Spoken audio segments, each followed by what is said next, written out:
तुम्हालाही जंगली जनावरांचा त्रास आहे म्हणजे डुक्कर, रोहीट, हरिण किंवा नीलगाय, तर तुम्हीसुद्धा असा जुगाड करू शकता. नमस्कार मित्रांनो, अननोन फार्मर 1969 हे यूट्यूब चॅनलवर तुमचे पुन्हा एकदा स्वागत. मित्रांनो, आपल्याला सर्वांना माहीत आहे की जे क्षेत्र नदीकाठचं असते किंवा ज्या क्षेत्राच्या आजूबाजूनं फॉरेस्ट एरिया असते, त्या एरियाच्या आजूबाजून जर आपलं शेत असेल तर आपल्याला जंगली जनावरांचा प्रचंड त्रास असतो आणि काहीही केल्या त्या गोष्टी आपण रोखू शकत नाही.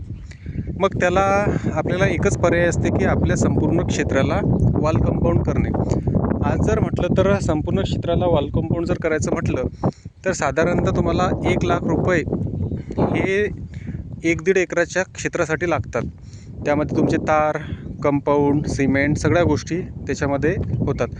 परंतु आपल्याला सर्वांना माहिती आहे की साधारणतः शेतकऱ्यांचं वार्षिक उत्पन्नच हे एकरी 50-60 हजाराच्या आसपासच असतं आणि एवढा मोठा प्रचंड खर्च आपण करू शकत नाही.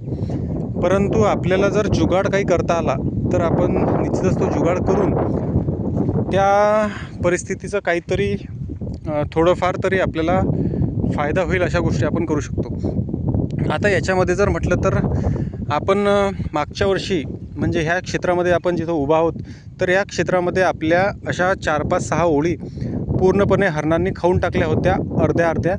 साधारणतः आपल्याला 1.5 क्विंटलचं नुकसान तिथं झालं. जर बघितलं तर हे जे आपलं क्षेत्र आहे हे 2 एकराचं क्षेत्र आहे आणि या क्षेत्रामध्ये आपण पारंपरिक पद्धतीनेच लागवड केली होती मागच्या वर्षी.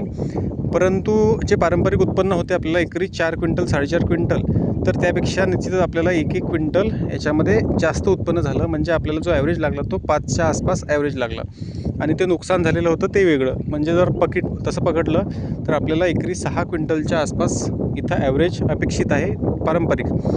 आता आपण जे वेगवेगळे व्हिडिओ टाकलेले आहेत की पारंपरिकपेक्षा आपण जी लागवड करतो बागायतीसाठी 2-2 दाणे लागवडीचे आपण व्हिडिओ बनवलेले आहेत आणि मागचे जे आपलं 5 एकराचं क्षेत्र आहे त्याच्यामध्ये आपण कशा पद्धतीने लागवड केलेली आहे आणि कशा पद्धतीने ते तूर पीक आता एक 10-12 दिवसात झालेलं आहे. परंतु या क्षेत्रामध्ये जर बघितलं तर आजूबाजूनं हा पूर्ण नदीचा एरिया आहे आणि जर आपण लवकर लागवड केली तर आजूबाजूनं सगळ्या क्षेत्रामध्ये कोणाच्याच शेतामध्ये अजून कुठल्याच पद्धतीने लागवड नाही आहे.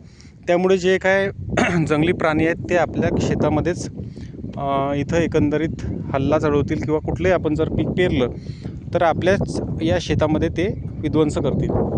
परंतु मित्रांनो, जेव्हा आता पावसाळा येईल म्हणजे आज जर बघितलं तर 4 जून आणि साधारणतः 10-12 जूनच्या पुढे लोक लागवडीला सुरुवात करतील किंवा अजून त्याच्या पुढे, तर त्या अनुषंगाने आपल्यालासुद्धा जर आपल्या शेतामध्ये पाणी आहे तर सतर्क राहणं गरजेचं आहे. त्यासाठी आपण मागच्या वर्षी जो ठिबकचा जुगाड केला होता की ह्या पांढऱ्या पाईपाला आपण फक्त तूर 10.5 फूट अंतरावर तूर लागवडीचा जो प्रयोग केला होता तो आपला यशस्वी झाला होता आणि आपलं उत्पन्नसुद्धा त्याच्यामध्ये वाढलं होतं.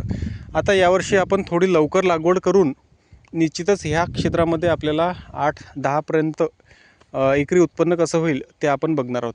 परंतु जे आपण सुरुवातीला म्हटलं की जंगली जनावरांचा जो आपल्याला त्रास आहे तो कुठंतरी आपल्याला कमी करायचा आहे. तर मित्रांनो, तुमच्याही शेतामध्ये जर जुनं पुराणं ठिबक असेल आणि ते तुम्ही अजून विकलं नसेल तर ते विकू नका मित्रांनो.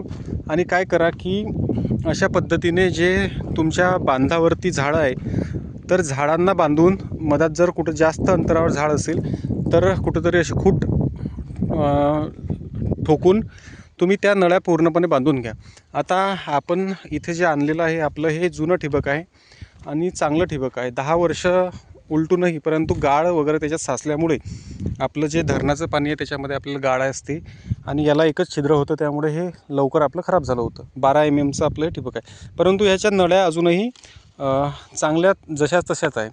मग त्यामुळे आपण जे 3.5 एकराचं आपलं तिकडं क्षेत्र होतं त्याला पूर्णपणे आपण कंपाऊंड केलं 5-5, 6-6 नळ्या. आता जर म्हटलं तर हे आपलं 2.5 एकराचं ठिबक होतं, तर 2.5 एकराच्या पूर्ण नळ्यांमध्ये आपलं पूर्ण 3.5 एकर आणि हे 2 एकर होऊन काही नळ्या आपल्या अजून शेतात आहे. म्हणजे पूर्ण 7 एकराचं जर म्हटलं तर त्याला 3 एकराच्या ठिबकमध्ये पूर्ण 7 एकराचं आपलं हे कंपाऊंड होईल.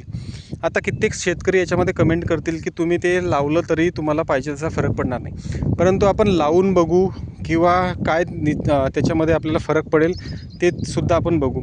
आपण जर बघितलं तर खूट हे साधारणतः 6-6, 7-7 फूट वरती घेतलेलं आहे. मग एवढे वरती घेतल्यानंतर त्याच्यामध्ये 5-6 नळ्या आपण आजूबाजूनं गुंडाळणार आहोत.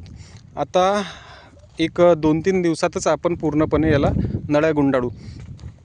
तुमच्याही जर शेतामध्ये असं त्रास असेल आणि तुमच्या जर नळ्या असतील तर त्या तुम्ही गुंडाळून घ्या, तुम्हाला चांगल्या पद्धतीने त्याचा फरक पडेल.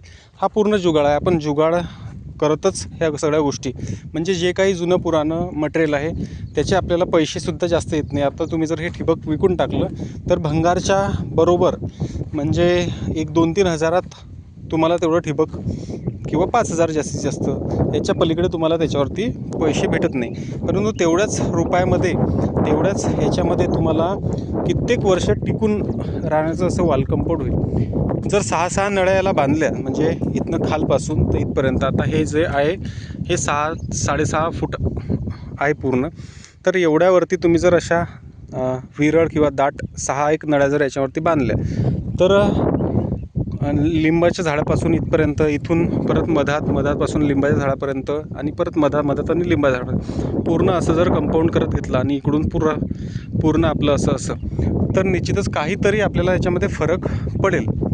आता 100% फरक पडेल का तर ते आपल्याला माहिती नाही, कारण हे जे क्षेत्र आहे आपल्याला दूरसुद्धा पडते.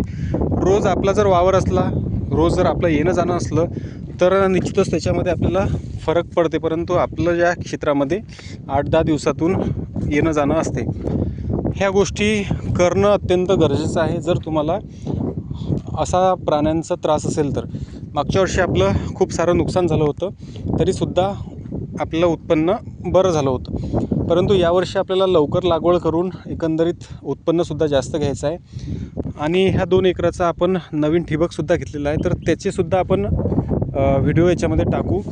आणि तूर जशा पद्धतीने आपण त्या 5 एकरामध्ये म्हणजे 3-3.5 एकराचा प्लॉट आणि 1-1.5 एकराचा प्लॉट, त्याच्यामध्ये आता साधारणतः 10-12 दिवसाचं ते पीक झालेलं आहे. तर ते सुद्धा तुम्ही व्हिडिओ बघून घ्या. आपण चॅनलच्या माध्यमातून सगळे व्हिडिओ टाकलेले आहेत. आता आपण ह्या 2 लॅटरल टाकणार आहोत, इथं एक आणि तिथं एक.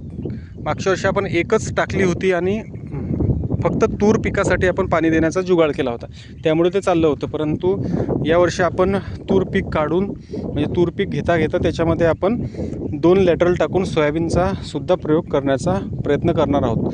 त्यासाठी आपण व्यवस्थित यावर्षी आपलं हे ठिबक टाकणार आहोत. तर तुम्हाला जंगली जनावरांचा जर प्रचंड त्रास असेल तर तुम्ही जे जुनं पुराणं सगळं ठिबक आहे हे गुंडाळून घ्या, त्याचा चांगल्या पद्धतीने तुम्हाला फायदा होईल. आपल्याला तिकडच्या क्षेत्रामध्ये जेव्हा आपण उडीद लागवड केली होती तर आजूबाजूनं गुंडाळल्यानंतर बराचसा आपल्याला फरक आढळून आला होता. तर हे असं काहीतरी वेगवेगळे जुगाड करूनच आपल्याला कमी खर्चामध्ये कसं शेतकऱ्याचं उत्पन्न जास्तीत जास्त होईल ह्या गोष्टी बघायच्या आहे. मागच्या वर्षी आपण खूप व्हिडिओ टाकलेले आहेत, जेव्हा लागवड केली पारंपरिकमध्ये लागवड केली त्यानंतर जो आपण 10.5 बाय 1.25 फुटावरती 2-2 दाण्यांची लागवड करून निश्चितच त्याच्यात 7.5 क्विंटलपर्यंत उत्पन्न काढलं.